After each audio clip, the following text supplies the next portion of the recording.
चलिए, नमस्कार बच्चों। तो हम लोग स्टार्ट करते हैं कॉन्फॉर्मेशंस ऑफ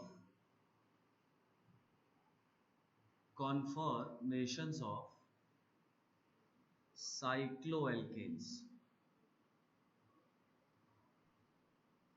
ठीक है, कॉन्फॉर्मेशंस ऑफ साइक्लोएल्केन्स। ठीक है भाई। तो इसमें हम लोग वही साइक्लोहेक्सेन का मेनली पढ़ेंगे ना, चेयर फॉर्म, बोर्ड फॉर्म, कैसे क्या होता है। तो अब देखा जाए, अच्छा इसको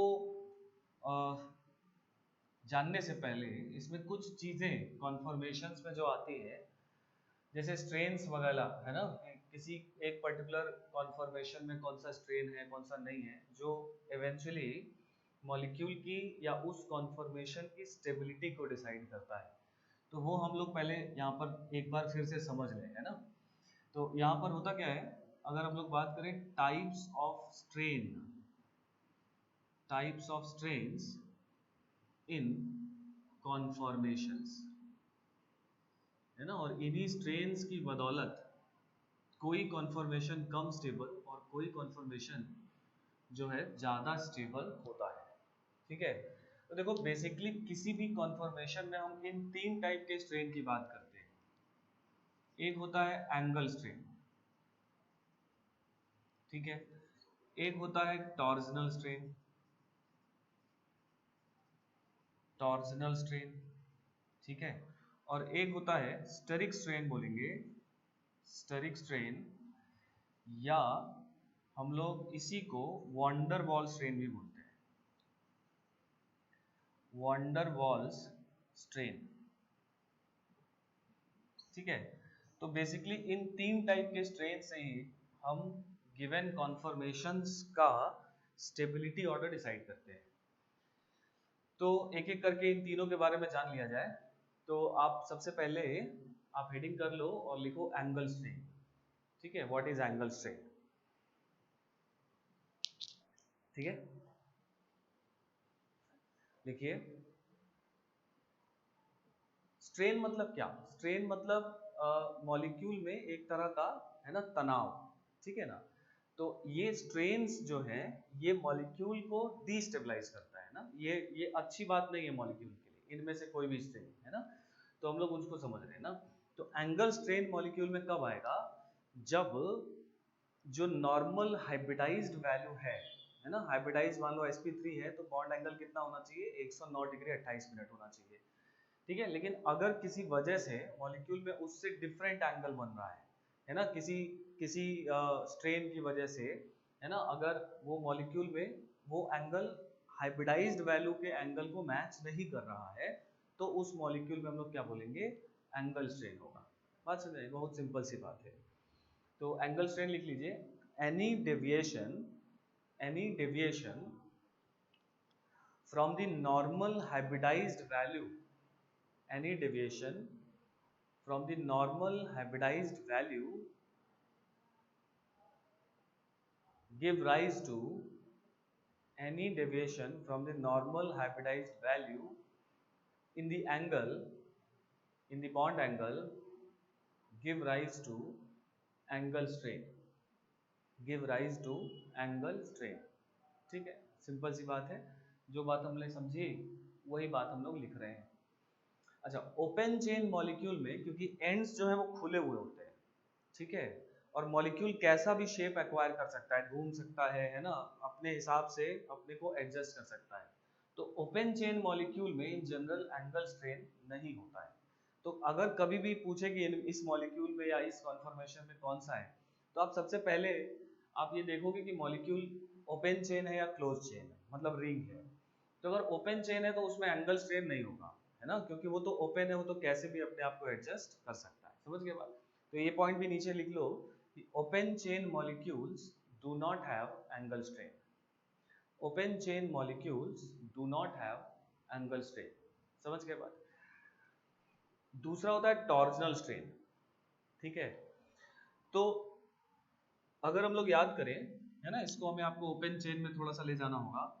याद करें कि अगर ओपन चेन का हम लोग बनाते थे तो एक ऐसा स्ट्रक्चर बनता था, है ना, जिसको हम लोग एक्लिप्स्ड फॉर्म बोलते थे, और एक ऐसा स्ट्रक्चर बनता था जिसको हम लोग स्टैगर्ड फॉर्म बोलते थे, याद आ रहा है ना। तो टॉर्सनल स्ट्रेन अगर मॉलिक्यूल एक्लिप्स्ड कॉन्फॉर्मेशन में है तो उसके पास टॉर्सनल स्ट्रेन होगा, मतलब तब भी ये ग्रुप्स जो है स्पेस में एक दूसरे के पास है, ठीक है, तो इसके पास टॉर्सनल स्ट्रेन है। स्टैगर्ड कॉन्फॉर्मेशन में, है ना, या गॉश कॉन्फॉर्मेशन में जिसमें इसमें एक दूसरे से मैक्सिमम दूरी होती है, 60 डिग्री एंगल होता है, नहीं, तो जो मैक्सिमम दूरी होगा तो उस केस में टॉर्सनल स्ट्रेन क्या होगा, जीरो होगा। बात समझ में आ गई। मतलब स्पेस में भी ये सब एटम्स या ग्रुप्स यहाँ पर जो जुड़े हुए हैं वो एक दूसरे से मैक्सिमम दूरी पर रहना चाहते हैं, है ना, और अगर उनको मैक्सिमम दूरी से हम लोग जबरदस्ती अगर उनको पास ले आने की कोशिश करें तो जो स्ट्रेन डेवलप होता है उसको हम लोग बोलते हैं टॉर्सनल स्ट्रेन। ठीक है, बात समझ में आई। तो यहाँ पर भी लिख लिया जाए, मतलब समझ लिया जाए पहले तो बात की क्या है कि भाई अगर स्टैगर्ड फॉर्म है या गॉश फॉर्म है, गॉश फॉर्म और स्टैगर्ड फॉर्म में कोई भी टॉर्सनल स्ट्रेन नहीं होगा, लेकिन अगर इससे कोई भी डेविएशन हुआ टुवर्ड्स एक्लिप्स्ड फॉर्म, इससे कोई भी डेविएशन हुआ टुवर्ड्स एक्लिप्स्ड फॉर्म, तो इसके अंदर टॉर्सनल स्ट्रेन डेवलप होना शुरू हो जाएगा। अब ये एकदम से तो ऐसे आ नहीं जाएगा, ये तो धीरे धीरे धीरे धीरे धीरे धीरे इनफाइनाइट स्टेप्स में आ सकता है। तो जब इससे जैसे भी डेविएट करना शुरू किए और इसकी तरफ बढ़ना शुरू किए तो वैसे वैसे इसमें टॉर्सनल स्ट्रेन इंट्रोड्यूस हो जाएगा और बढ़ता चला जाएगा और यहाँ पर मैक्सिमम होगा। समझ के बाद तो इसको भी एक पॉइंट लिख लिया जाए कि any deviation from the staggered conformation और gauche conformation, any deviation from the staggered conformation और गॉश कॉन्फॉर्मेशन, याद है गॉश कॉन्फॉर्मेशन, है ना, आएगा अभी सब बात करेंगे। तो any deviation from the staggered conformation और gauche conformation give rise to torsional strain. ठीक है, ये हो गई बात। अच्छा, तो ओपन चेन मॉलिक्यूल में टॉर्सनल स्ट्रेन कुछ कॉन्फॉर्मेशन में है और कुछ कॉन्फॉर्मेशन में नहीं होगा, ठीक है ना। इससे डेविएट हुआ थोड़ा भी तो इसमें टॉर्सनल स्ट्रेन डेवलप हो जाएगा और यहाँ पर क्या होगा, एक्लिप्स्ड फॉर्म में मैक्सिमम होगा। अब आते हैं स्टेरिक स्ट्रेन या van der Waals strain. Steric strain देखो क्या होता है कि जब दो नॉन बॉन्डेड एटम, जैसे मान लो यहाँ पर कोई एटम होगा, यहाँ पे कोई एटम होगा, तो ये स्पेस में एक के पीछे एक है, ठीक है। तो अगर ये दोनों non bonded atom non bonded atom में स्टेरिक स्ट्रेन देखेंगे, बॉन्डेड में नहीं, तो अगर इन दोनों एटम का जो वैन डर वाल्स डिस्टेंस है, वैन डर वाल्स डिस्टेंस क्या होता है, याद करिए अगर हम लोग पीछे जाएं तो मॉलिक्यूल जब दो नॉन बॉन्डेड एटम होता है तो जब एक दूसरे से दूर होता है तो उसमें अट्रैक्टिव फोर्स लगता है, अट्रैक्शन लगता है। एक खास डिस्टेंस पर आकर, है ना, वहां पर उसके पास जब आएंगे तो उसमें रिपल्शन लगना शुरू हो जाता है। तो जब ये दोनों एटम, है ना, उस खास डिस्टेंस जहां पर जस्ट अट्रैक्शन खत्म होता है और रिपल्शन स्टार्ट होने लगता है दोनों में, उस डिस्टेंस को हम लोग बोलते हैं वैन डर वाल्स डिस्टेंस। और अगर आप लोग याद करें तो उस van der Waals distance divided by 2 कर देते थे तो वैन डर वाल्स रेडियस आता था, है ना। तो ये वही वाला कॉन्सेप्ट है, इसीलिए इसको वैन डर वाल्स स्ट्रेन बोलते हैं कि अगर कोई दो ग्रुप स्पेस में एक दूसरे का जो वैन डर वाल्स डिस्टेंस है अगर उस डिस्टेंस से ज्यादा पास आ जाए तो उनमें रिपल्शन स्टार्ट हो जाता है, और अगर ऐसा होगा तो उसके पास वैन डर वाल्स स्ट्रेन या उसी को हम लोग स्टेरिक स्ट्रेन बोलेंगे। ठीक है, समझ में आई बात। अब इसको हम थोड़ा सा चलेंगे डिटेल में, देखेंगे कि कहाँ है कहाँ नहीं है ना, किस में होगा किस में नहीं होगा।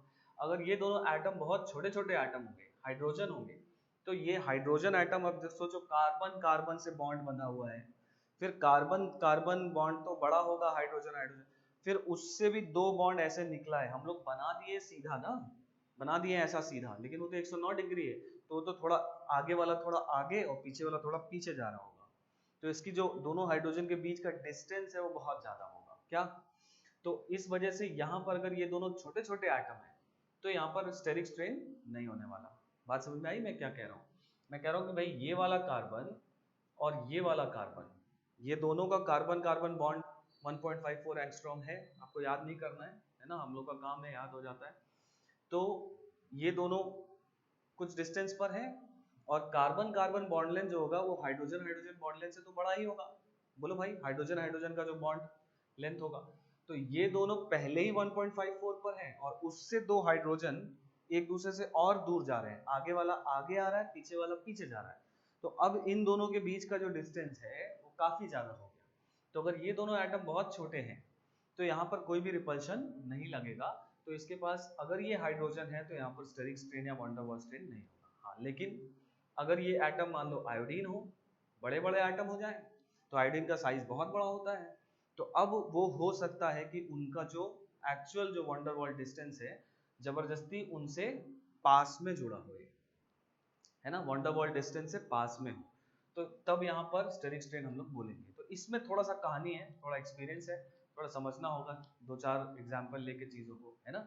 तो स्टेरिक स्ट्रेन क्या होता है लिख लिया जाए पहले, देखो, it arises when two non-bonded atoms comes it arises when two non-bonded atoms comes closer than their van der Waals distance. It arises when two non-bonded atoms comes closer than their van der Waals distance. ठीक है, तो steric strain हो गया। तो ये तीन तरह के स्ट्रेन पर, है ना, इन कॉन्फॉर्मेशंस की स्टेबिलिटी डिपेंड करती है। ठीक है, तो एक बार हम थोड़ा सा यहाँ पर रिकैप करते हैं।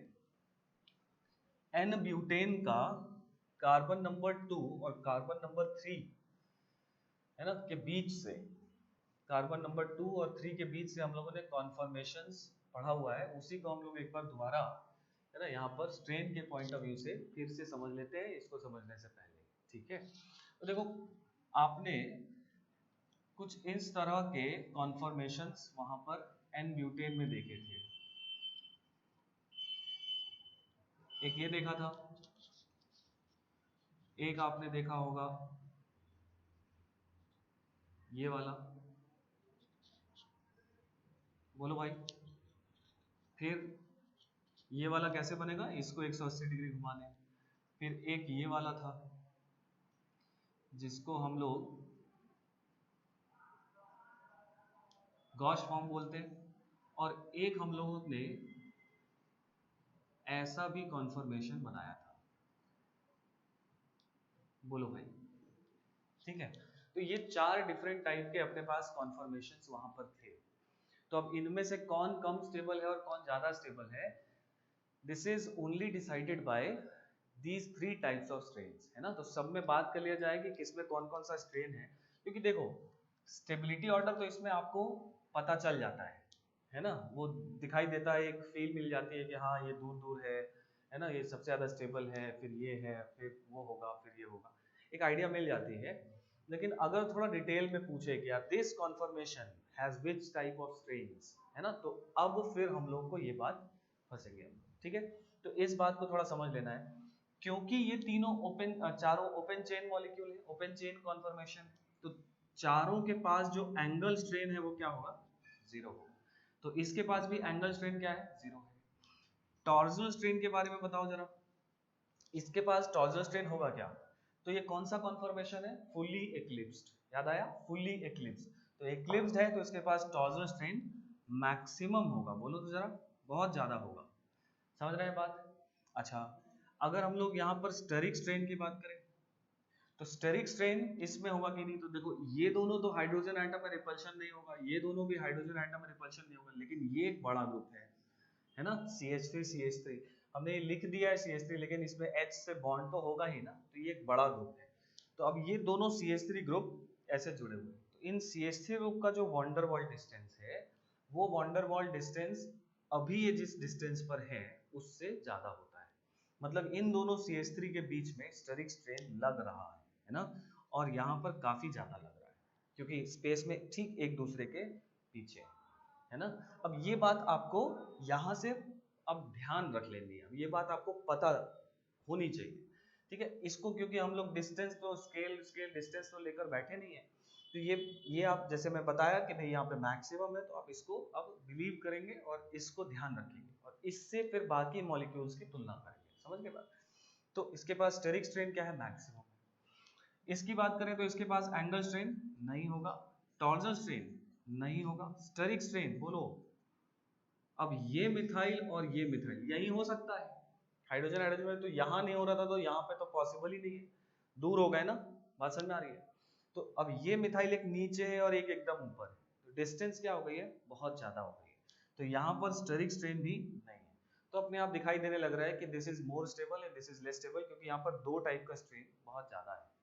इसकी बात करें तो ये अपना गॉस कन्फर्मेशन है, ठीक है, गॉस कन्फर्मेशन या स्टैगर्ड कन्फर्मेशन में बोल सकते हैं, ये फुली स्टैगर्ड है या एंटी फॉर्म है ना।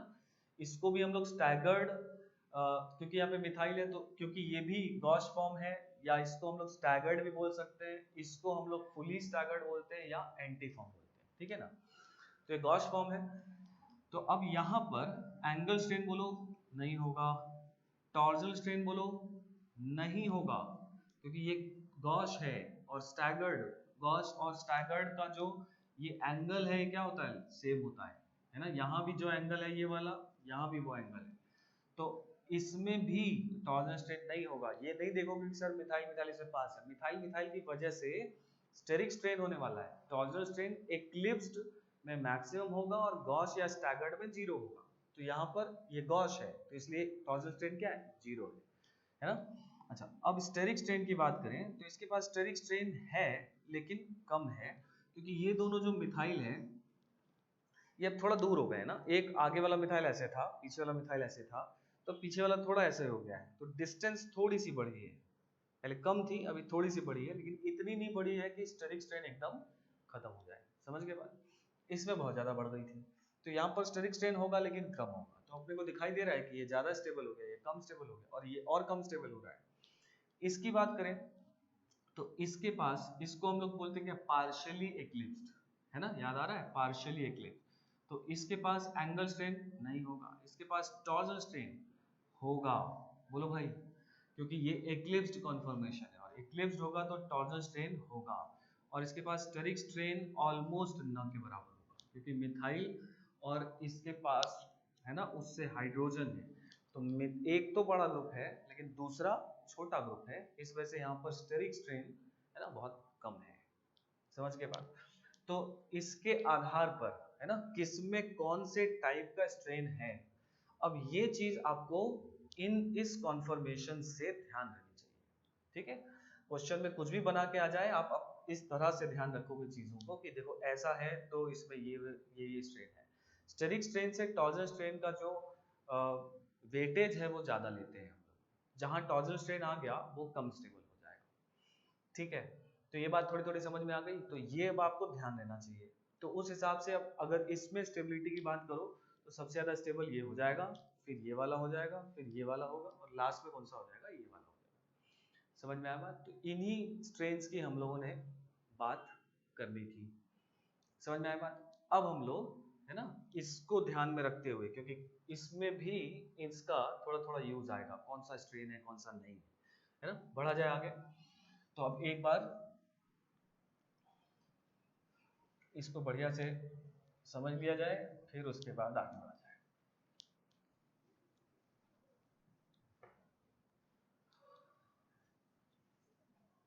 चलो, तो कॉन्फर्मेशंस ऑफ साइक्लोएल्केन पर आते हैं। स्ट्रेन्स हम लोगों ने समझ लिए किसमें कौन सा होता है कौन सा नहीं होता है। अच्छा, तो कॉन्फर्मेशंस ऑफ साइक्लोएल्केन्स में है ना स्टार्ट कहाँ से हुई बात, है ना वहां से हम लोग बात करते हैं। देखो, ऐसा सब लोग जानते हैं कि भाई अगर कोई हम लोग ऐसा मॉलिक्यूल ले ले जिसके पास पाई बॉन्ड हो, और उसको एक किसी भी इस तरह के मॉलिक्यूल से, ए बी टाइप के मॉलिक्यूल से अगर रिएक्ट कराया जाता है, तो ऐसा देखा जाता है कि ये पाई बॉन्ड टूटता है, ये सिग्मा बॉन्ड टूटता है, और एक तरफ ए और एक तरफ बी आके जुड़ जाता है। किधर कौन आके जुड़ेगा वो सब आगे की बात है, मैकेनिज्म देखेंगे कि ये कैसा है और ये कैसा है, समझ गए बात। फिलहाल लेकिन ये चीज पक्का होगी कि अगर किसी पाई बॉन्डेड मॉलिक्यूल से अगर हम लोग किसी ए बी टाइप का मॉलिक्यूल का रिएक्शन कराएंगे, तो ये चीज पक्का होगी कि इसका पाई बॉन्ड टूटेगा और इसका सिग्मा बॉन्ड टूटेगा, एक तरफ ये एक तरफ ये आके जुड़ जाएगा यहाँ पर, समझ में आई बात। तो इस रिएक्शन को हम लोग बोलते हैं क्या? इस रिएक्शन को हम लोग बोलते हैं addition reaction. This reaction is called addition reaction. समझ में आई बात? तो ये किसी भी पाई बॉन्डेड कंटेनिंग कंपाउंड की ये प्रॉपर्टी होती है कि वो इस तरह का एडिशन रिएक्शन देता है। लेकिन अगर मान लो हम लोग इसकी जगह पर ऐसा कोई मॉलिक्यूल ले लें जिसके पास पाई बॉन्ड नहीं है, एल्केन टाइप का ले लें, और उसमें अगर हम लोग इसका रिएक्शन ऐसे कराएं तो यहाँ पर रिएक्शन नहीं होगा। समझ के बात? नहीं होता है। तो इसमें होता है और इसमें नहीं होता है। मतलब सिंपल सी बात है कि पाई बॉन्डेड वाले मॉलिक्यूल में ये रिएक्शन होगा और सिग्मा बॉन्डेड वाले मॉलिक्यूल में ये रिएक्शन नहीं होगा। लेकिन सरप्राइजिंगली ऐसा देखा गया कि यार जब हमने साइक्लोप्रोपेन लिया और इसके साथ रिएक्शन कराया, लेट अस से H2PP का कराया, है ना, या है ना HBr का करा दिया, या हमने किसका करा दिया, Br2 का करा दिया, है ना, अगर हम लोगों ने इनका रिएक्शन इसमें करा दिया है, तो यहाँ पर देखा गया कि यार ये इसके पास कोई पाई बॉन्ड नहीं है और इसके पास कोई पाई बॉन्ड नहीं है, तो ये बॉन्ड जो है ना, नहीं टूटेगा, क्योंकि सिग्मा कैसा बॉन्ड होता है, स्ट्रॉन्ग बॉन्ड होता है। लेकिन सरप्राइजिंगली ऐसा देखा गया कि ये बॉन्ड टूट गया और एक तरफ H और एक तरफ Br आके जुड़ गया। अगर ये लिया तो, अगर ये लेते तो दोनों तरफ ब्रोमीन और ये लेते तो दोनों तरफ हाइड्रोजन, ऐसा हो गया।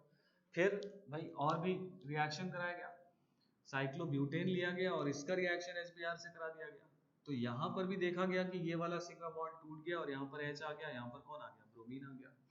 साइक्लोपेंटेन लिया गया, है ना, यहाँ पर भी देखा गया कि अगर इसका रिएक्शन कराया गया HBr से तो यहाँ पर भी एक तरफ H आ गया, एक तरफ ब्रोमीन आ गया, है ना। मतलब ये क्यों हो रहा है ना, ये तो सिग्मा बॉन्ड, ये तो इसी का प्रॉपर्टी है। ऐसा मॉलिक्यूल लेते हैं तो ये रिएक्शन नहीं देता है, लेकिन इनको ले रहे हैं तो रिएक्शन हो जा रहा है ना।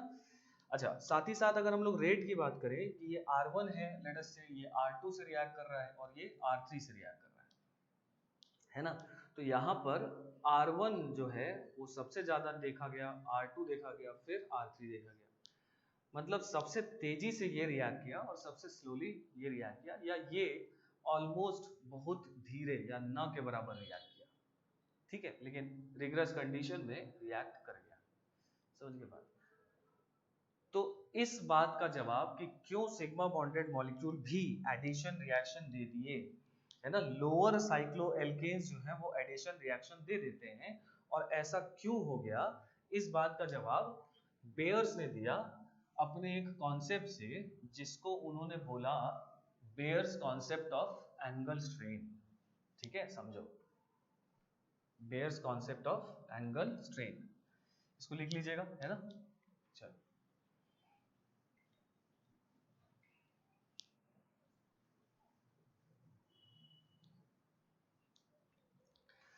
देखो, तो यहां पर देखा जाए Baeyer's concept of angle strain, ठीक है। तो जो ओपन चेन मॉलिक्यूल है वो open chain molecule addition reaction नहीं देते अगर उनके पास पाई बॉन्ड नहीं है तो, है ना। Addition reaction is only a property of pi bonded molecule, but lower cycloalkanes gives addition reaction. ध्यान रखिए ये बात, lower cycloalkanes gives addition reaction because of angle strain in them. समझ गए बात? तो जरा समझो। तो भाई एंगल स्ट्रेन से उन्होंने जवाब दिया कि देखो यार ऐसा है कि ये जो साइक्लोएल्केन है ना, इसका ये जो सिग्मा बॉन्ड है ये ओपन चेन के सिग्मा बॉन्ड के बराबर स्ट्रांग नहीं है। क्यों नहीं है? क्योंकि इस मॉलिक्यूल के पास, है ना, इन बॉन्ड्स के पास high degree of angle strain है, उन्होंने ऐसा बताया। तो एंगल स्ट्रेन जरा निकालना सीख लिया जाए। तो जरा देखो, तो ये एंगल कितना भाई, 60 डिग्री है।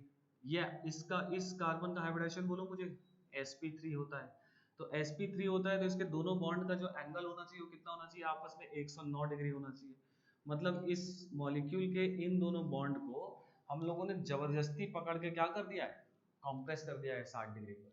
तो अगर हम लोग ये एंगल स्ट्रेन निकालें तो कितना एंगल का स्ट्रेन आ रहा है टोटल, तो 109 माइनस 60, और जो कि 2 में डिवाइड हो जा रहा है, तो 109 माइनस 60 बटा में 2 कितना आ गया भाई, बताओ तो जरा।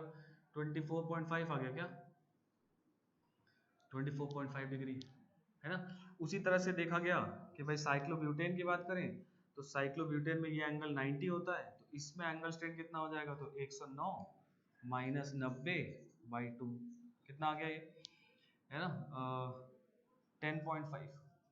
क्या अगर हम लोग साइक्लोपेंटेन की बात करें तो साइक्लोपेंटेन में ये वाला एंगल होता है 108 डिग्री, है ना, तो इसके पास जो एंगल स्ट्रेन है वो 109 माइनस 108/2 दैट इज कितना 0.5 डिग्री का। मतलब साइक्लोपेंटेन के पास ऑलमोस्ट न के बराबर एंगल स्ट्रेन है, ठीक है, इसीलिए साइक्लोपेंटेन जो है वो एडिशन रिएक्शन न के बराबर देता है, ठीक। तो सबसे तेजी से ये देता है क्योंकि इसके पास एंगल स्ट्रेन सबसे ज्यादा है, फिर ये देता है, फिर ये देता है। अच्छा, इसी में थोड़ा आगे बढ़े, अगर हम लोग साइक्लोहेक्सेन की बात करें तो साइक्लोहेक्सेन में ये वाला एंगल कितना है 120 डिग्री, तो इसमें उल्टा कर दिया गया है, इसमें 109 होना चाहिए था लेकिन 109 डिग्री से बढ़ाकर कितना कर दिया गया 120, तो भी तो एंगल स्ट्रेन आएगा, तो उस केस में एंगल स्ट्रेन कितना आएगा, तो 120 माइनस 109/2 कितना हो जाएगा 5.5 डिग्री का, बोलो भाई।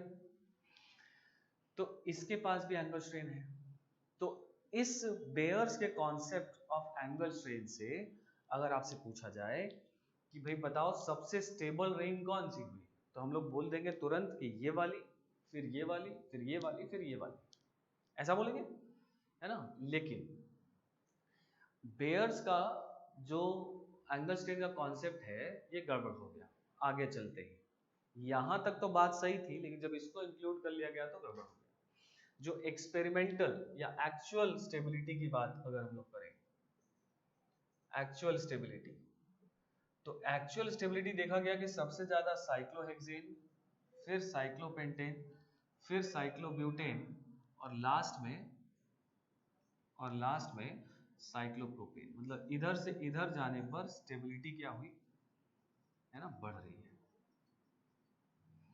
अब ये बात यहाँ पे गड़बड़ हो गई है ना, मतलब इसके पास एंगल स्ट्रेन ज्यादा है लेकिन तब भी ये वाली रिंग जो है इस वाली रिंग से ज्यादा स्टेबल पाई गई, है ना, हीट ऑफ कंबशन पर CH2 मॉलिक्यूल से निकाला गया, ठीक है।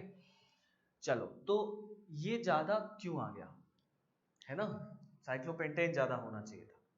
तो देखो बेयर्स एंगल स्ट्रेन में इसने एक चीज गड़बड़ कर दी थी ये निकालते हुए, बाकी यहां तक तो बात सही थी लेकिन वहां पर बात गड़बड़ इसलिए हो गई क्योंकि इसने सारी रिंग को क्या माना हुआ है, प्लेनर माना हुआ है। ऐसा भी तो हो सकता है कि ये रिंग प्लेनर ना होती हो, समझ की बात, हमने प्लेनर माना तब 120 डिग्री निकाल दिए, लेकिन अगर वो प्लेनर नहीं होगा तो फिर वहां पर एंगल कुछ कुछ भी हो सकता है, समझ के बाद। तो यहाँ पर एंगल स्ट्रेन जो बेयर्स कॉन्सेप्ट है ये फेल हो गया, समझ गए। लोअर एल्केन्स के लिए ये सही है, हायर एल्केन्स के लिए ये सही नहीं होता, समझ गए। चलो, तो अब आते हैं हम लोग कॉन्फर्मेशंस ऑफ साइक्लोएल्केन पर, मतलब कि अब एक्चुअल स्ट्रक्चर देखते हैं, भाई बेयर्स ने तो सबको प्लेनर मान के कर दिया, अब देखते हैं कि एक्चुअल सबका स्ट्रक्चर जो है वो कैसा पाया गया, ठीक है। चलो देखो, तो इसमें सबसे पहले अगर हम लोग साइक्लोप्रोपेन की बात करें तो साइक्लोप्रोपेन ना वो कंप्लीटली प्लेनर होता है, ठीक है, उसमें कोई भी, है ना, नॉन प्लेनर होने के चांसेस नहीं है, ठीक है। फिर अगर हम लोग साइक्लोब्यूटेन की बात करें, साइक्लोब्यूटेन ये हम लोग ओरिजिनल स्ट्रक्चर देख रहे हैं इसका, तो साइक्लोब्यूटेन जानते हो प्लेनर नहीं होता, थोड़ा सा फोल्डेड होता है। पहले मैं स्ट्रक्चर बना देता हूँ फिर उसके बाद, है ना, आपको समझाता हूँ कैसे क्या है, ठीक है। ऐसा होता है साइक्लोब्यूटेन, और ये एंगल जो होता है वो 88 डिग्रीज का होता है ना, बॉन्ड एंगल। ये क्या स्ट्रक्चर बना है, देखो, अगर आप स्क्वायर पेज लो, पेपर ले लो और उसको डायगोनल के अलॉन्ग ऐसा फोल्ड कर दो, फोल्ड करके वो चिपका दो जैसे करते हो ना, तो उसको फोल्ड करके अगर चिपका दिए और फिर खोल दो, तो जब उसको खोलोगे तो पूरा नहीं खुलेगा, स्लाइटली एक हिस्सा फोल्डेड रहेगा, उठा रहेगा, वही है ये, दिख रहा है ना। अगर मैं इस आगे वाले हिस्से को सीधा ऐसे कर दूं, यहाँ से चिपका दूं, तो ये कंप्लीट साइक्लोब्यूटेन बनता दिखाई देगा, लेकिन ये हल्का सा क्या हो गया है ना, ये फोल्डेड हो गया है, समझ गए बात। तो ये जो साइक्लोब्यूटेन है वो हल्का सा नॉन प्लेनर है ना, हल्का सा स्लाइटली नॉन प्लेनर एग्जिस्ट करता है ना, वो हल्का सा एकदम प्लेन ना होके हल्का सा एक हिस्सा ऊपर उठा रहता है, ठीक है। एक्चुअल स्ट्रक्चर इसका ये है। बहरहाल अगर सवाल में पूछा जाए और साइक्लोब्यूटेन का कोई रिएक्शन की बात करें तो हम लोग उसको कंप्लीटली प्लेनर मान के कर लेंगे, समझ के बात ना। जब कॉन्फर्मेशन या यही बात पूछी जाए कि साइक्लोब्यूटेन एग्जैक्टली प्लेनर होता है क्या, या इनमें से साइक्लोब्यूटेन कैसा दिखाई देता है, तब आप इस स्ट्रक्चर पे या ये बात बोलेंगे कि कंप्लीटली प्लेनर नहीं होता है। समझे बात इतनी? अच्छा, सवाल ये है कि अब कुछ लोगों को डाउट हो रहा है, सर ये पहले तो 90 था, यहाँ पर 88 कर दिया, फोल्ड होकर बॉन्ड एंगल कम हो गया, और अगर बॉन्ड एंगल कम हो गया तो सर एंगल स्ट्रेन तो बढ़ गया ना इसके पास, तो इसकी भी स्टेबिलिटी घट जानी चाहिए थी, तो इसको ऐसे नहीं रहना चाहिए था। देखो, वही मैं कहा कि जो स्ट्रेन है, तीनों टाइप के स्ट्रेन से स्टेबिलिटी डिसाइड होती है। अगर आप ऐसे इमेजिन करो कि अगर साइक्लोब्यूटेन अपना ऐसा होता है ना, तो इसके सब हाइड्रोजन ऐसे निकले होते बाहर, बोलो भाई एक ऊपर एक नीचे, एक ऊपर एक नीचे, ये तो प्लेनर है, एक ऊपर एक, तो सारे हाइड्रोजन जो होते वो 8 के 8 हाइड्रोजन एक दूसरे को क्या कर रहे होते, कंप्लीटली एक्लिप्स कर रहे होते। बात समझ में आ रही है? 2 हाइड्रोजन आगे वाले पे, 2 पीछे वाले पे, तो कंप्लीटली क्या कर रहे होते, एक्लिप्स कर रहे होते। तो इस एक्लिप्सिंग को 8 हाइड्रोजन का कंप्लीटली एक्लिप्सिंग हुआ है, मतलब टॉर्जनल स्ट्रेन इसके पास बहुत ज्यादा है। एक्लिप्स में टॉर्जनल स्ट्रेन क्या होता है, ज्यादा होता है, बोलो भाई। तो इसके पास 8 हाइड्रोजन जो है वो कंप्लीटली एक्लिप्स करते हैं अगर प्लेनर होता तो ये होकर उसने ये कंप्लीट एक्लिप्सिंग को क्या कर लिया है, बचा लिया है। बदले में थोड़ा 2 डिग्री का एंगल कम हो गया है, तो पर डिग्री जो आया है, जो एक्स्ट्रा स्ट्रेन आया है वो 1-1 डिग्री का आया है पर बॉन्ड एंगल, समझ के बात ना। तो इसलिए ये ऐसे रहता है। तीसरी बात करें अगर हम लोग साइक्लोपेंटेन की, है ना, साइक्लोपेंटेन की अगर हम लोग बात करें तो साइक्लोपेंटेन भी कंप्लीटली प्लेनर नहीं होता, ये भी हल्का सा क्या होता है, फोल्डेड होता है ना, स्लाइटली फोल्डेड। समझ गए बात?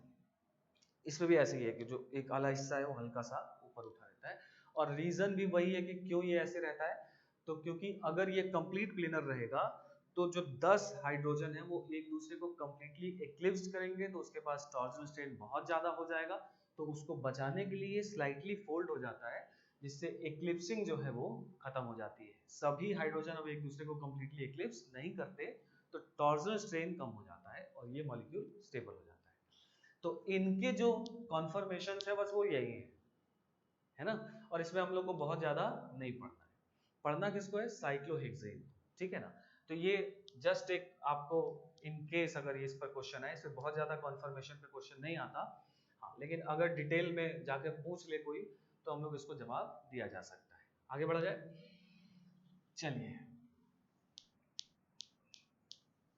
अब आते हैं कॉन्फर्मेशंस ऑफ साइक्लोहेक्सेन। कॉन्फर्मेशंस ऑफ,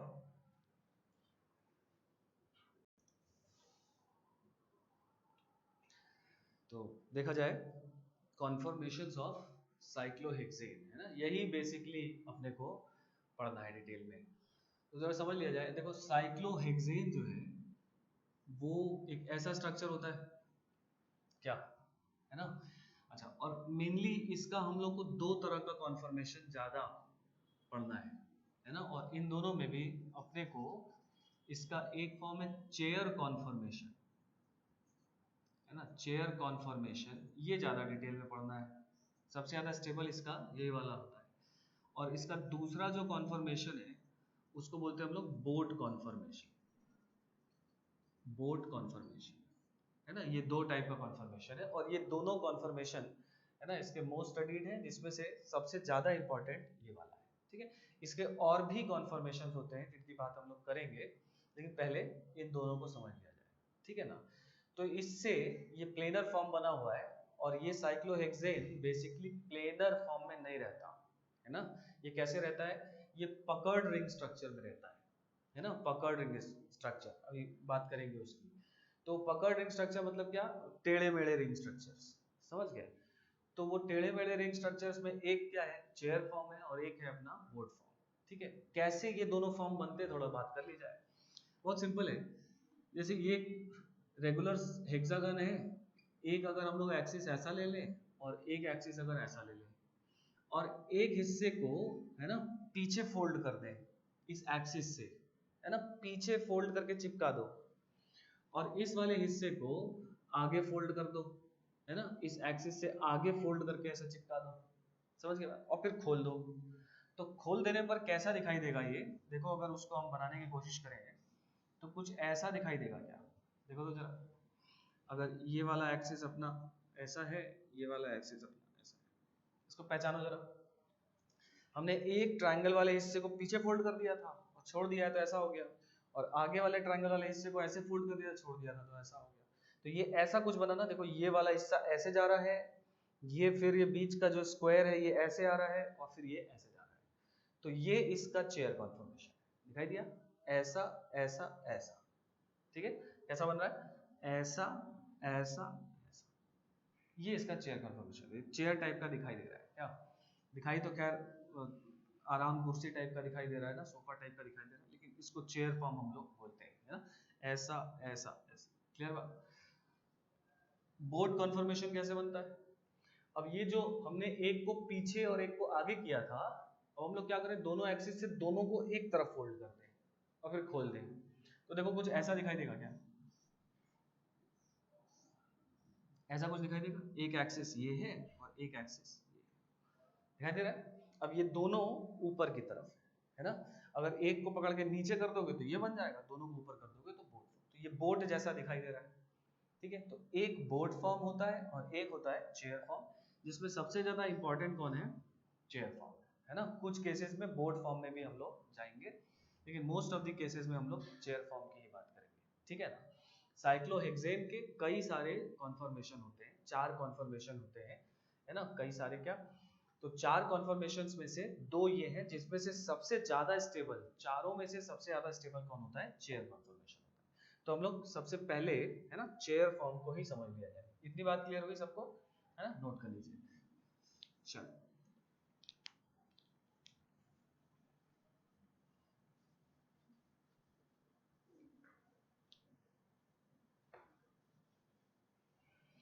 आ जाओ, थोड़ा चेयर कॉन्फॉर्मेशन समझा जाए।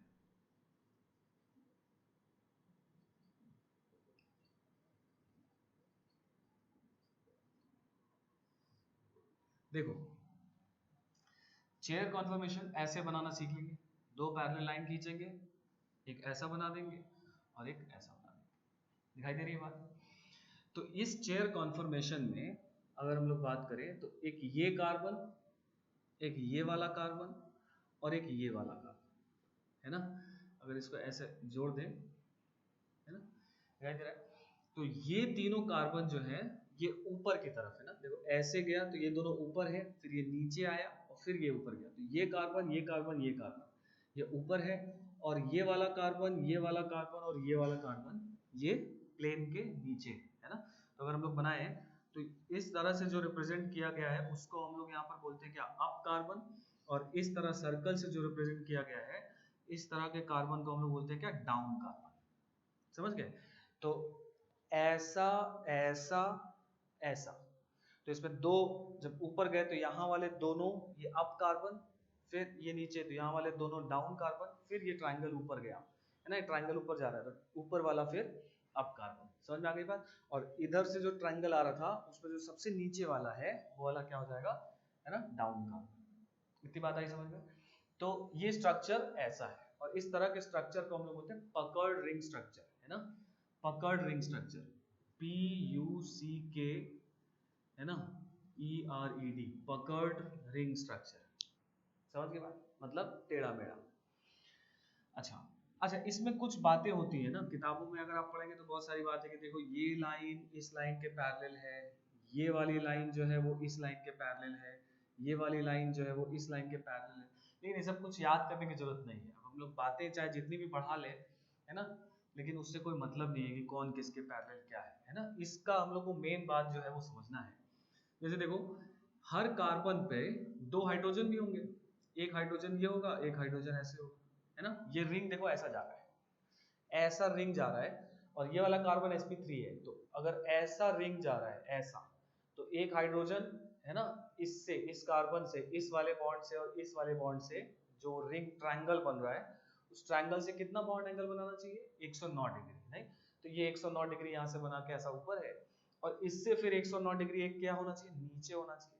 तो इसीलिए एक हाइड्रोजन क्या ऐसा प्लेन, ऐसा ऐसा 90 डिग्री यहाँ पर, ये अगर ऐसा है तो ये 90 डिग्री हुआ, और उससे 109 डिग्री मतलब थोड़ा और नीचे। समझ गए बात? तो दो टाइप के इसके पास हाइड्रोजन है। एक हाइड्रोजन सीधा ऊपर जाता है, सीधा, है ना, सीधा मतलब जमीन है उससे एकदम परपेंडिकुलर ऐसा सीधा जा रहा है, और एक हाइड्रोजन नीचे की तरफ जा रहा है, सीधा नीचे नहीं, इससे 109 डिग्री और नीचे। ये बात समझ में आई? तो हर कार्बन पे दो हाइड्रोजन होंगे, और हर अप कार्बन पे इसी तरह के दो हाइड्रोजन होंगे, है ना। हर अप कार्बन पे इसी तरह के, एक अप कार्बन यहां से एक हाइड्रोजन सीधा ऊपर जाएगा और एक नीचे की तरफ आएगा उससे 109 डिग्री। तो बना दिया जाए, तो ये एक अप कार्बन है ना, अप कार्बन से सीधा ऊपर कौन, बोलो भाई, है ना, एक हाइड्रोजन, और एक हाइड्रोजन नीचे की तरफ आएगा, तो ऐसे बना देंगे। इस पे भी एक हाइड्रोजन सीधा ऊपर बना दोगे, एक किधर बना दोगे, नीचे की तरफ बना दोगे। दिखाई दी बात? अच्छा, अब डाउन कार्बन जो है, डाउन है, उस पर भी एक हाइड्रोजन सीधा नीचे और एक हाइड्रोजन इससे 109 डिग्री बनाते हुए ऊपर। ठीक है, आगे वाला जो ऐसे ऐसे ऐसे बड़ा ट्रायंगल, ऐसे स्क्वायर बना, ऐसे गया, तो आगे वाला जो है उससे जो नीचे, जो एक सीधा नीचे बॉन्ड जाएगा, हाइड्रोजन जुड़ा हुआ है ना, एक ये हाइड्रोजन, और इससे 109 डिग्री बनाते हुए दूसरा हाइड्रोजन। दिखाई दे रही है बात? तो जो हाइड्रोजन इसमें सीधा ऊपर जाता है, ऊपर वाले कार्बन पे जो हाइड्रोजन सीधा ऊपर जाता है उसको एक्सियल हाइड्रोजन बोलते हैं हम लोग। क्या बोलते हैं? Axial hydrogen. और जो उससे नीचे की तरफ जाता है उसको हम लोग इक्विटोरियल हाइड्रोजन बोलते हैं। ठीक है, एक्सियल हाइड्रोजन, और जो नीचे की तरफ जा रहा है उसको बोलते हैं हम लोग इक्विटोरियल हाइड्रोजन। तो हर जो अप कार्बन है उसमें जो सीधा ऊपर जाएगा उसको क्या बोलोगे? एक्सियल। जो नीचे की तरफ आएगा इक्विटोरियल। ये इसमें ये वाला एक्सियल और ये वाला क्या हो जाएगा? इक्विटोरियल। पहचान में आ रहा है? नीचे वाले पर जो सीधा नीचे जा रहा है उसको बोलते हैं एक्सियल, और जो ऊपर आता है उसको क्या बोलते हैं? इक्विटोरियल। दिखाई दे रही है बात? तो इस वाले पे बताओ तो जरा, ये डाउन कार्बन है, एक हाइड्रोजन सीधा नीचे जाएगा और एक ऊपर की तरफ जाएगा, इन दोनों में 109 डिग्री है, तो इस वाले हाइड्रोजन को एक्सियल बोलेंगे और इस वाले को क्या बोल दोगे? इक्वेटोरियल। इसको देखो, इसमें एक सीधा नीचे जाएगा जिसका नाम रख दोगे एक्सियल, और एक इससे 109 डिग्री ऊपर की तरफ जाएगा जिसका नाम रख दोगे इक्वेटोरियल। तो हर कार्बन के पास दो तरह के हाइड्रोजन है, एक एक्सियल हाइड्रोजन और दूसरा इक्वेटोरियल हाइड्रोजन। समझ गए? अप कार्बन पे बस आपको जो जो मुद्दे की बात ध्यान रखनी है वो ये है कि अप कार्बन पे जो हाइड्रोजन सीधा ऊपर जाता है उसको एक्सियल बोलते हैं, और जो नीचे की तरफ आता है उसको इक्वेटोरियल बोलते हैं। ठीक है, और नीचे पे जो सीधा नीचे जाता है वो एक्सियल हो गया, जो ऊपर की तरफ गया उसको इक्वेटोरियल बोलते हैं। बात समझ में आ गई इतनी? तो ये है ना इसका थोड़ा बहुत लेखा जोखा है। अब बात करते हैं कि इसके पास कौन कौन सा स्ट्रेन है। तो कौन कौन सा स्ट्रेन है ये देखने के लिए अपने को क्या करना होगा?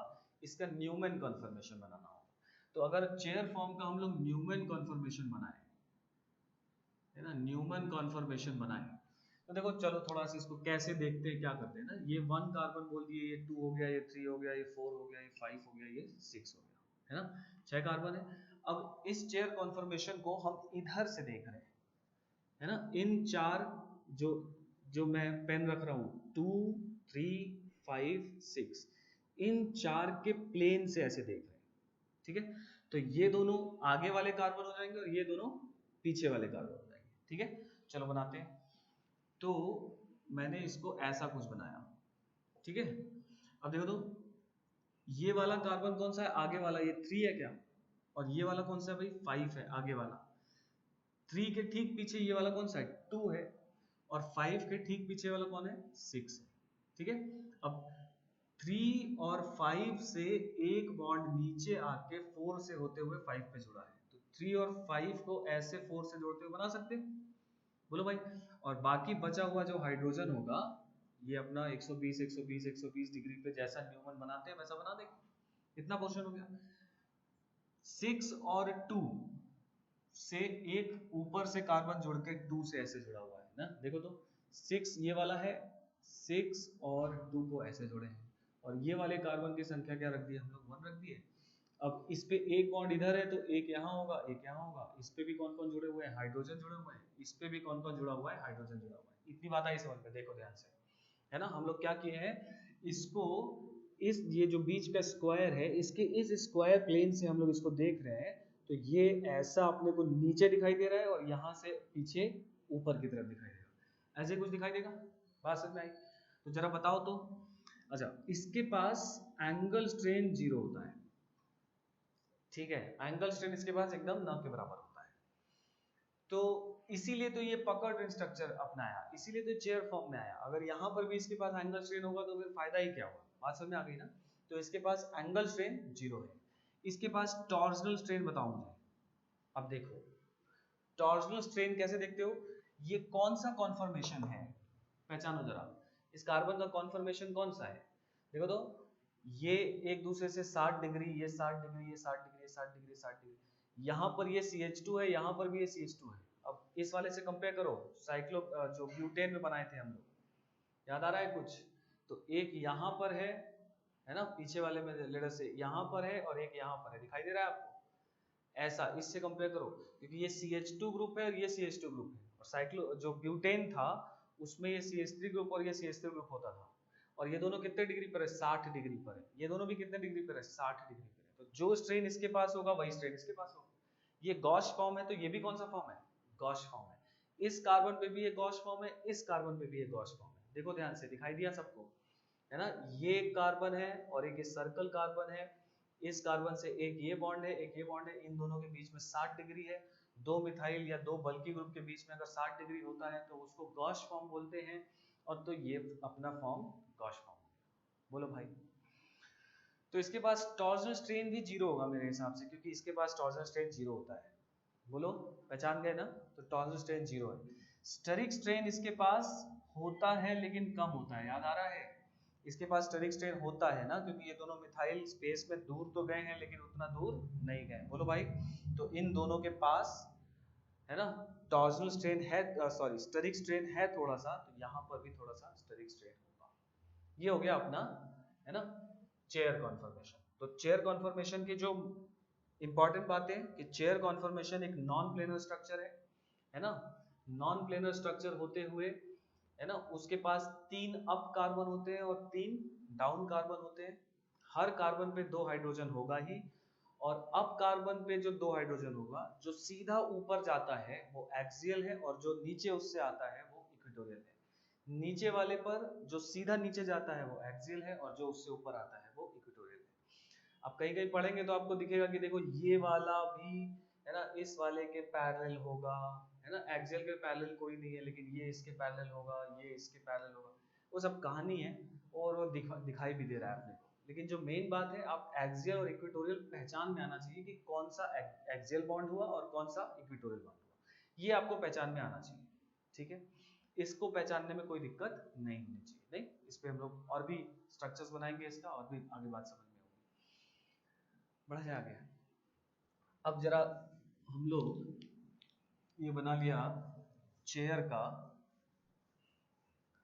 अब जरा स्टेबिलिटी के आधार पर बोट कॉन्फॉर्मेशन की अगर हम लोग बात करें, बोट कॉन्फॉर्मेशन अगर हम लोग देखें, तो ये इसका न्यूमन प्रोजेक्शन है। अगर हम लोग बोट कॉन्फॉर्मेशन की बात करेंगे, तो बोट कॉन्फॉर्मेशन तो ऐसा बनता है ना, दोनों को एक तरफ फोल्ड कर देते हैं। तो इस बोट कॉन्फॉर्मेशन में बस एक चीज आपको समझनी है, कि यहाँ पर 2 हाइड्रोजन होंगे।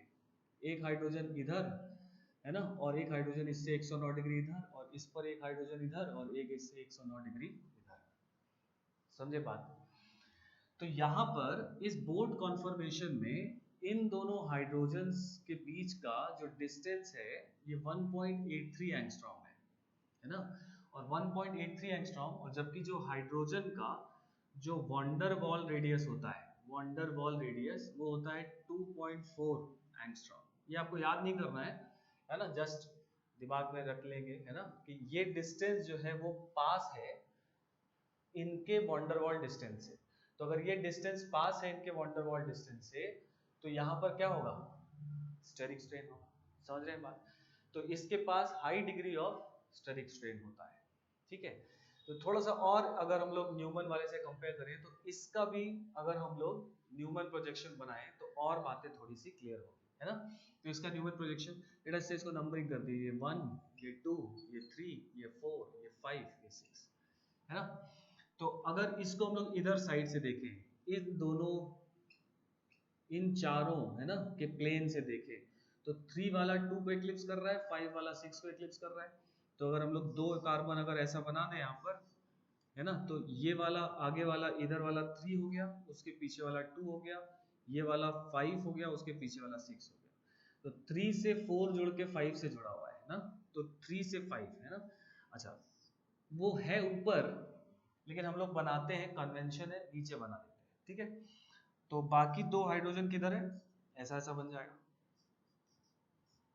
बोलो भाई, है ना, इससे 60 डिग्री, इससे 60 डिग्री, इससे 60 डिग्री।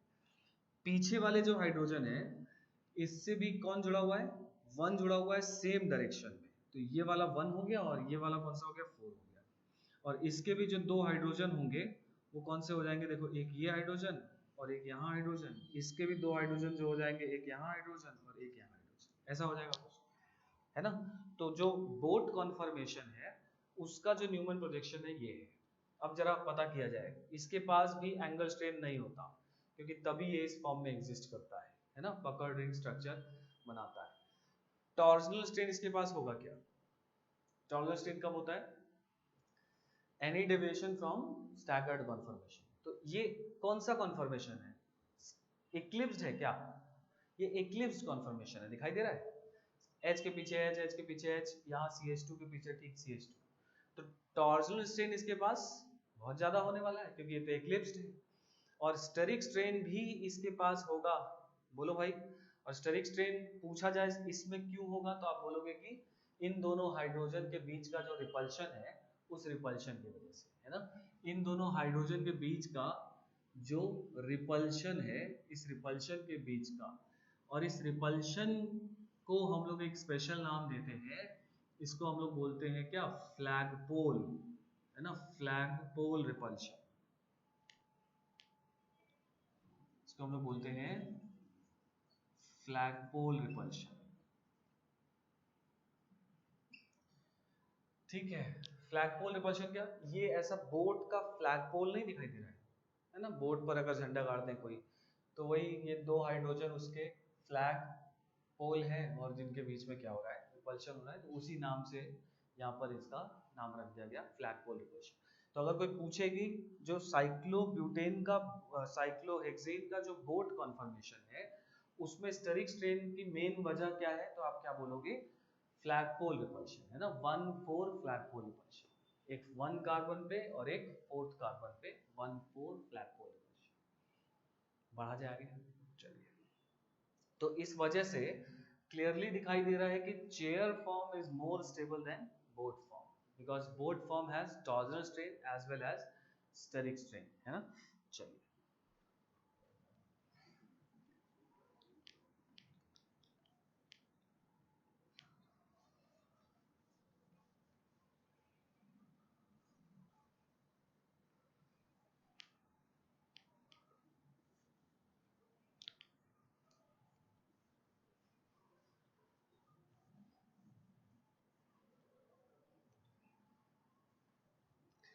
ठीक है। तो जो साइक्लोहेक्सेन है, इसका 2 कॉन्फर्मेशन हम लोगों ने देख लिया है ना। इसके कुछ और कॉन्फर्मेशन भी होते हैं। अगर हम लोग बात करें इसके अदर कॉन्फर्मेशंस की, तो हम लोग एक चेयर कॉन्फर्मेशन तो जानते ही है ना। अब इसको अगर हम लोग एक को ऐसे रखें और दूसरे को सीधा करें, है ना, तो दूसरे को सीधा कर देते हैं, तो एक ऐसा कॉन्फर्मेशन बनेगा। इमेजिन करो, ऐसा था, ऐसा था, ऐसा था, तो एक हिस्सा ऐसा रहने दो, लेकिन इस वाला जो नीचे आ रहा है उसको हम लोग क्या करते हैं, सीधा कर दें, तो ऐसा कुछ दिखाई देगा, है ना। यहाँ से इसको सीधा कर दो तो ऐसा दिखाई देगा। तो ये वाला फॉर्म अपना चेयर फॉर्म कहलाता था, इसको हम लोग बोलते हैं हाफ चेयर फॉर्म, ठीक है। This is half chair conformation. फिर जब ये, अब इसको हम लोग इधर लाए, अब हम इसको ऊपर लेके जा रहे हैं, तो जब इसको ऊपर लेके जाओगे तो बोट बन जाएगी, है ना। लेकिन हम लोग ध्यान रहे कि हम लोग पेपर नहीं है ये, कि हम लोग पेपर लिए तो ऐसा फोल्ड किए सीधा कर दिए फिर ऐसे घुमा, है ना, क्योंकि बॉन्ड बना हुआ है ना, जरूरी नहीं कि ऐसा हो ही जाए। तो ये पहले क्या है ना, थोड़ा एडजस्ट होके, थोड़ा सा टिल्टेड विल्टेड होकर पहले, है ना, तब फिर बोर्ड फॉर्म में जाता है। बात समझ आ गई ना, पेपर नहीं है कि बस ऐसा घुमा दिए और हो गया सीधा बोर्ड बन गया, ठीक। तो जब इसको वापस ऐसे लेकर हम लोग जाते हैं तो एक इसमें कॉन्फर्मेशन और भी बनता है ना, जिसको हम लोग बोलते हैं ट्विस्टेड बोट। पहले बनता है ट्विस्टेड बोट कॉन्फर्मेशन, ठीक है, ट्विस्टेड बोट, जिसमें ये वाला जो बॉन्ड है ये बाहर है ना, और वो जो लाइन है वो वाला पीछे, और ये दोनों एक दूसरे, यहाँ पे कोई कार्बन नहीं है ना, ये जस्ट ये बाहर से आ रहा है और वो वाला लाइन पीछे से आ रहा है। मतलब सिंपल है, ऐसा समझो कि जैसे ऐसा बोट है ना, बोट को एक हिस्सा पकड़ के ऐसे ट्विस्ट कर दें, है ना, तो इस तरह के फॉर्म को, है ना, एक हिस्सा और दूसरा हिस्सा थोड़ा सा ट्विस्टेड है, तो ट्विस्ट कर दें तो इस वाले फॉर्म को हम लोग बोलते हैं क्या, ट्विस्टेड बोट फॉर्म बोलते हैं। बात समझ में आ गई। और ये जो ट्विस्टेड बोट फॉर्म है ये कायरल होता है, दिस इज कायरल फॉर्म, ठीक है। लेकिन साइक्लोहेक्सेन ओवरऑल कायरल नहीं होता, क्योंकि ये एक ट्विस्टेड बोट बना है ना, नेचर में जब ये इसमें कन्वर्ट हो रहा होता है तो एक बार ऐसे ट्विस्ट हुआ है, तो एक बार कुछ मॉलिक्यूल ऐसे भी तो ट्विस्ट हो सकते हैं। तो अगर ये कायरल है तो इसका मिरर इमेज वाला कायरल भी बड़ा होगा, है ना, तो दोनों मिला के कॉम्पनसेट कर देते हैं। समझ गए बात। तो ये जो है twisted boat form chiral form है। फिर इसके बाद लास्ट वाला, फिर वापस से थोड़ा बहुत एडजस्ट होकर सीधा होकर क्या बन जाता है, बोट फॉर्म बन जाता है। तो ये अपने 4 कॉन्फॉर्मेशन है ना, जिसमें से बोट और चेयर जो है वो ज्यादा स्टडी किए जाते हैं, हाफ चेयर और ट्विस्टेड बोट सबसे कम, है ना। अब अगर इसकी स्टेबिलिटी की हम लोग बात करें, है ना, अगर इनके स्टेबिलिटी की बात करें, देखो सबसे ज्यादा स्टेबल इसमें होता है अपना चेयर फॉर्म। चेयर फॉर्म के बाद होता है twisted boat form, twisted boat form, ठीक है, ट्विस्टेड बोट के बाद होता है बोट फॉर्म, और सबसे लास्ट में होता है हाफ चेयर फॉर्म, ठीक है। तो इधर से इधर, है ना, स्टेबिलिटी कम हो रही है। सबसे ज्यादा स्टेबल चेयर फॉर्म है, दिखाई दिया, इसका न्यूमन बनाए हम लोग, क्यों सबसे ज्यादा स्टेबल है, क्योंकि इसके पास ना तो टॉर्जल स्ट्रेन है ना एंगल स्ट्रेन है, और स्टेरिक स्ट्रेन जो है बहुत कम है ना। फिर देखो अगर हम लोग बात करें कि हाफ चेयर सबसे कम स्टेबल क्यों है ना, पहले इसकी बात करें तो देखो, अगर ध्यान से देखो तो एक ये कार्बन, ये कार्बन, ये कार्बन, ये कार्बन, ये कार्बन, है ना, ये जो कार्बन है ये सब एक प्लेन पर आ गए क्या, 5 कार्बन दिख रहा है ना, छठा बस ऊपर से गया है। तो 5 कार्बन जब एक प्लेन पर होगा तो सबसे पहली बात कि यहाँ पर 2 hydrogen, 2 hydrogen, 2 hydrogen, 2 hydrogen, 2 hydrogen, है ना, तो सारे 10 के 10 हाइड्रोजन एक प्लेन पर हो जाएंगे, और जब एक प्लेन पर हो जाएंगे तो इसके पास high degree of torsional strain आएगा। याद आ रही है बात, है ना। तो ये साइक्लोपेंटेन वाला जो पार्ट है ये high degree of torsional strain develop कर देता है, इसीलिए हाफ चेयर फॉर्म जो है वो लास्ट में चला जाएगा, ठीक है। अच्छा, अब सवाल ये है कि ट्विस्टेड बोट जो है वो बोट से ज्यादा स्टेबल क्यों होता है ना। तो देखो बोट में यहाँ पर क्या होता है, फ्लैगपोल रिपल्शन होता है, 1 और 4 फ्लैगपोल रिपल्शन। तो अगर ये फ्लैगपोल है, ये पास पास में, अगर मैं एक हिस्से को इधर और एक को उधर ट्विस्ट कर दूं, तो एक हिस्सा ऐसा और एक हिस्सा ऐसा, तो इस फ्लैगपोल में डिस्टेंस क्या कर दे रहे हैं हम लोग, बढ़ा दे रहे हैं, है ना। तो ट्विस्टेड बोट फॉर्म में वो फ्लैगपोल रिपल्शन नहीं होता है जो फ्लैगपोल रिपल्शन बोट फॉर्म में, इसीलिए twisted boat form is slightly more stable than boat form. बाकी कोई भी डिफरेंस एज सच नहीं होता है। समझ के बात ना। अच्छा, लेकिन सर ट्विस्टेड बोट फिर ज्यादा क्यों नहीं पढ़ा जाता, क्योंकि चेयर फॉर्म और बोट फॉर्म पढ़ा जाता है तो ट्विस्टेड तो उससे ज्यादा स्टेबल है। देखो इसका रीजन ये है कि जो ट्विस्टेड बोट फॉर्म है ना वो स्टेबल फॉर्म नहीं है। स्टेबल मतलब ये हाईली फ्लेक्सिबल फॉर्म होता है। थोड़ी देर के लिए जब हाफ चेयर से इधर बना तो वो घूमा, और घूमने के बाद फिर वापस तुरंत बोट में या फिर वापस हाफ चेयर में चला जाएगा। समझ गए, वहां पर रुक नहीं सकता, it is very flexible form, है ना। तो ये इसका जो पॉपुलेशन है, अगर इन चारों कॉन्फर्मेशन की बात करें तो किसी भी समय इसका जो पॉपुलेशन है वो बहुत कम होता है, क्योंकि ये फ्लेक्सिबल फॉर्म है। इसीलिए इसकी हम लोग स्टडी नहीं कर पाते या नहीं करते, क्योंकि ये एग्जिस्ट ही बहुत कम करता है। समझ के बात ना? तो ये इनका स्टेबिलिटी ऑर्डर है। चलिए, तो अगर एक बार और हम लोग पोटेंशियल एनर्जी डायग्राम भी बना लें, है ना, कि इसमें सबसे ज्यादा स्टेबल कौन है, सबसे कम कौन है ना, इसको नोट कर लीजिए जल्दी से, ठीक है ना। चलिए,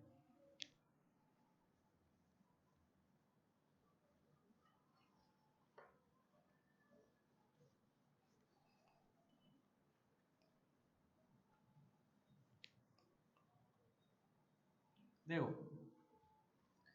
अगर इसका पोटेंशियल एनर्जी डायग्राम बनाए जैसा हम लोगों ने ओपन चेन के लिए बनाया था, तो ऐसा बनता है। फटाफट बना लिया जाए।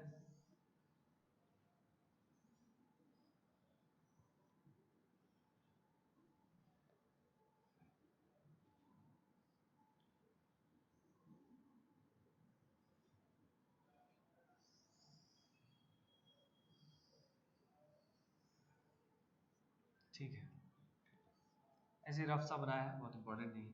तो ये वाला जो यहाँ पे पोटेंशियल एनर्जी है ना, यहाँ पे कॉन्फर्मेशंस है, कॉन्फर्मेशंस है, ठीक है। ये जो पॉइंट रिप्रेजेंट कर रहा है, ये किसको कर रहा है भाई? अपने चेयर फॉर्म को कर रहा है। ये किसको कर रहा है? हाफ चेयर फॉर्म को कर रहा है। सबसे ज्यादा अनस्टेबल है वो। फिर हाफ चेयर से किस में कन्वर्ट हुए थे? ट्विस्टेड बोट में हुए थे। और फिर यहाँ पर किस में कन्वर्ट हुए थे? बोट फॉर्म में हुए थे। फिर बोट फॉर्म से फिर जैसे ये चार बने, और उसके बाद एक बोट से फिर वापस दूसरे ट्विस्टेड में जाएगा, है ना। फिर ट्विस्टेड से किस में जाएगा? हाफ चेयर में जाएगा। मतलब अब उल्टा चलना शुरू हुआ। पहले एक बार अभी जो लिखे थे ना, चेयर, फिर हाफ चेयर, फिर ट्विस्टेड बोर्ड, फिर बोर्ड, फिर बोर्ड से फिर उसके बाद ट्विस्टेड बोर्ड, फिर हाफ चेयर, और फिर वापस दूसरे चेयर फॉर्म में कन्वर्ट होगा। और ऐसा इंटर कन्वर्जन होकर एक चेयर दूसरे चेयर फॉर्म में हमेशा कन्वर्ट होता रहता है। तो यही इसके कॉन्फॉर्मेशनल आइसोमर्स हुए। बात समझ में आई? ये इसके कॉन्फॉर्मेशंस ऐसे चेंज होते रहते हैं। क्लियर? अच्छा, इसका जो कॉन्फॉर्मेशनल एनर्जी होता है, यहाँ पे जो गैप है, ये होता है 42.2 किलो जूल पर मोल, है ना, ये वाला गैप। और ये जो एनर्जी गैप है चेयर फॉर्म से ट्विस्टेड बोर्ड का, है ना, ये वाला फॉर्म होता है 23 किलो जूल, इसमें गैप होता है। और ये वाला जो एनर्जी गैप है, ये 30 किलो जूल होता है, ठीक है, पर मोल।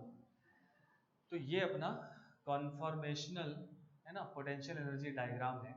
कन्फॉर्मेशनल एनर्जी कितना है इसके पास? 42.2 किलो जूल कॉन्फॉर्मेशनल एनर्जी।